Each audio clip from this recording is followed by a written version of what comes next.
Based on its regular economic and monetary analysis, the Governing Council decided to keep the key ECB interest rates unchanged following the 25 basis point increase on the 7th of April 2011. The information that has been available since then confirms our assessment that an adjustment of the very accommodative monetary policy stance was warranted. We continue to see upward pressure on overall inflation, mainly owing to energy and commodity prices.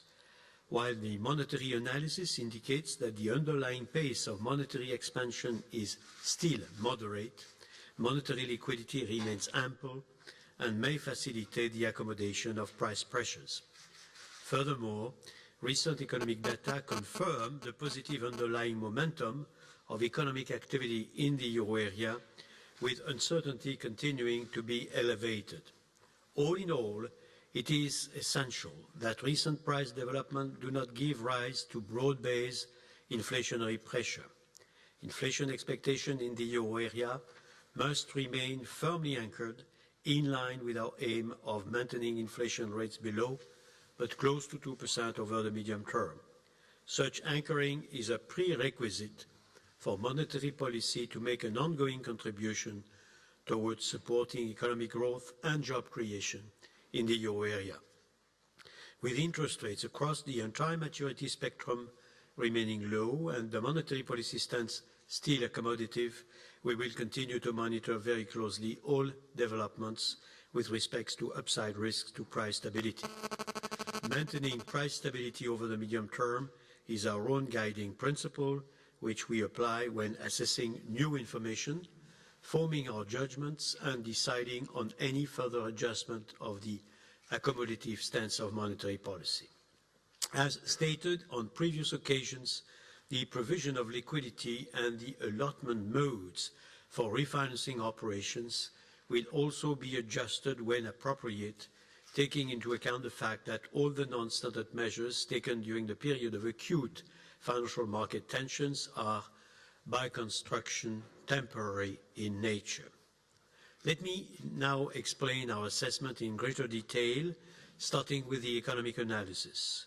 Following the 0.3% quarter-on-quarter increase in euro area real GDP in the fourth quarter of 2010, recent statistical releases and survey-based indicators point towards a continued positive underlying momentum of economic activity in the euro area during the first quarter of 2011 and at the beginning of the second quarter. Looking ahead, euro area exports should be supported by the ongoing expansion in the world economy. At the same time, taking into account the high level of business confidence in the euro area, private sector domestic demand should contribute increasingly to economic growth, benefiting from the accommodative monetary policy stance and the measures adopted to improve the functioning of the financial system. However, activity is expected to continue to be dampened somewhat by the process of balance sheet adjustment in various sectors. In the Governing Council's assessment, the risks to this economic outlook remain broadly balanced in an environment of elevated uncertainty. On the one hand, global trade may continue to grow more rapidly than expected, thereby supporting euro area exports. Moreover, strong business confidence could provide more support to domestic economic activity in the euro area than currently expected. On the other hand, downside risks relate to the ongoing tensions in some segments of the financial markets that may potentially spill over to the euro area real economy. Downside risks also relate to further increases in energy prices, particularly in view of the ongoing geopolitical tensions in North Africa and the Middle East, and to protectionist pressures and the possibility of a disorderly correction of global imbalances. Finally, there are still potential risks stemming from the economic impact on the euro area and elsewhere in the world of the natural and nuclear disasters in Japan. With regard to price developments, euro area annual HICP inflation was 2.8% in April, according to Eurostat's flash estimate, after 2.7% in March. The increase in inflation rates during the first 4 months of 2011 largely reflects higher commodity prices. Looking ahead, inflation rates are likely to stay clearly above 2% over the coming month. Upward pressure on inflation, mainly from energy and commodity prices, is also discernible in the earlier stages of the production process. It is of paramount importance that the rise in HICP inflation does not translate into second-round effects in price and wage-setting behavior and lead to broad-based inflationary pressures. Inflation expectations must remain firmly anchored in line with the Governing Council's aim of maintaining inflation rates below but close to 2% over the medium term.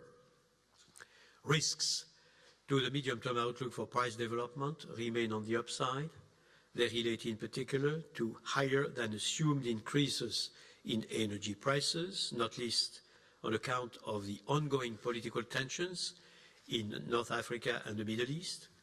More generally, strong economic growth in emerging markets, supported by ample liquidity at the global level, may further fuel commodity price rises.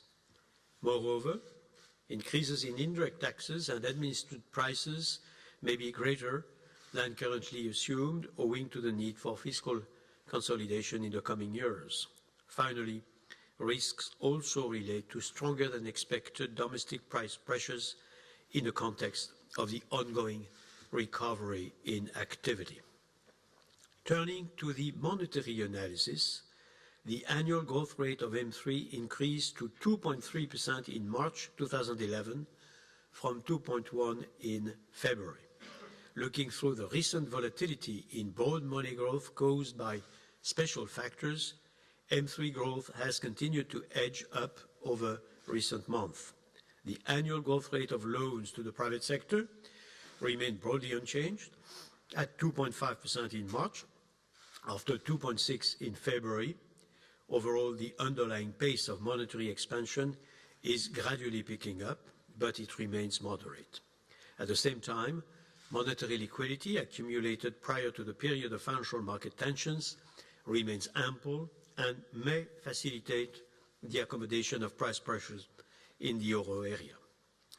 Looking at M3 components, the annual growth rate of M1 remained broadly unchanged in March, while that of other short-term deposits increased. The development partly reflects the gradual increase in the remuneration of these deposits over recent months. At the same time, the steep yield curve implies a dampening impact on overall M3 growth as it reduces the attractiveness of monetary assets compared with more highly remunerated longer-term instruments outside M3. On the counterpart side, there has been a further slight strengthening in the growth of loans to the non-financial corporations, which rose to 0.8% in March after 0.6% in February. The growth of loans to the household was 3.4% in March, compared with 3% in February. Looking through short-term volatility, the latest data confirm a continued gradual strengthening in the annual growth of lending to the non-financial private sector. The overall size of bank balance sheets has remained broadly unchanged over the past few months, notwithstanding some volatility. It is important that banks continue to expand the provision of credit to the private sector in an environment of increasing demand. To address this challenge where necessary, it is essential for banks to retain earnings, to turn to the market to strengthen further their capital bases, or to take advantage of government support measures for recapitalization. In particular, banks that currently have limited access to market financing urgently need to increase their capital and their efficiency. To sum up, based on its regular economic and monetary analysis, the Governing Council decided to keep the key ECB interest rates unchanged following the 25 basis point increase on 7th of April. The information that has become available since then confirms our assessment that an adjustment of the very accommodative monetary policy stance was warranted. We continue to see upward pressure on overall inflation, mainly owing to energy and commodity prices. Cross-check with the signals coming from our monetary analysis indicates that while the underlying pace of monetary expansion is still moderate, monetary liquidity remains ample and may facilitate the accommodation of price pressures. Furthermore, recent economic data confirm the positive underlying momentum of economic activity in the euro area, with uncertainty continuing to be elevated. All in all, it is essential that recent price developments do not give rise to broad-based inflationary pressures. Inflation expectations in the euro area must remain firmly anchored, in line with our aim of maintaining inflation rates below but close to 2% in the medium term. Such anchoring is a prerequisite for monetary policy to make an ongoing contribution towards supporting economic growth and job creation in the euro area. With interest rates across the entire maturity spectrum remaining low and the monetary policy stance still accommodative, we will continue to monitor very closely all developments with respect to upside risks to price stability. Maintaining price stability over the medium term is our guiding principle, which we apply when assessing new information, forming our judgments, and deciding on any further adjustment of the accommodative stance of monetary policy. Turning to fiscal policies, current information points to uneven developments in countries' adherence to the agreed fiscal consolidation plans. There is a risk that in some countries, fiscal balances may fall behind the targets agreed by the ECOFIN Council for the necessary and timely correction of excessive deficits. It is essential that all governments meet the fiscal balance targets for 2011 that they have announced. Where necessary, additional corrective measures must be implemented swiftly to ensure progress in achieving fiscal sustainability. The implementation of credible policies is crucial in view of ongoing financial market pressures.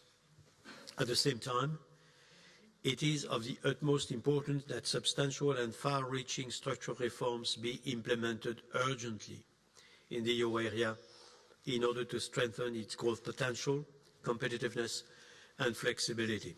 In particular, countries which have a high fiscal and external deficit, or which are suffering from a loss of competitiveness, should embark on comprehensive economic reforms. In the case of product markets, policies that enhance competition and innovation should in particular be further pursued to speed up restructuring and to bring about improvements in productivity.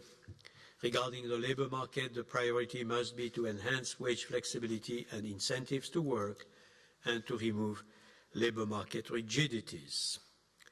The Governing Council, in line with the ECB's opinion of the 17th of February 2011 on the 6 legislative proposals on economic governance, urges the ECOFIN Council, the European Parliament and the European Commission to agree, in the context of their trialogue, on more stringent requirements, more automaticity in the procedures, and a clearer focus on the most vulnerable countries with losses in competitiveness.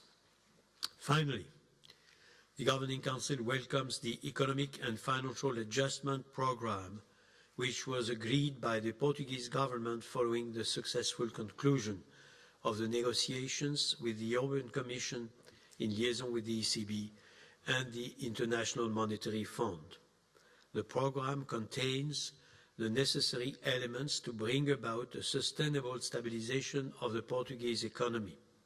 It addresses in a decisive manner the economic and financial causes underlying current market concerns and will thereby contribute to restoring confidence and safeguarding financial stability in the euro area. The Governing Council welcomes the commitment of the Portuguese public authorities to take all the necessary measures to achieve the objectives of the programme it considers very important the broad political support for the adjustment program, which enhances the overall credibility of that program.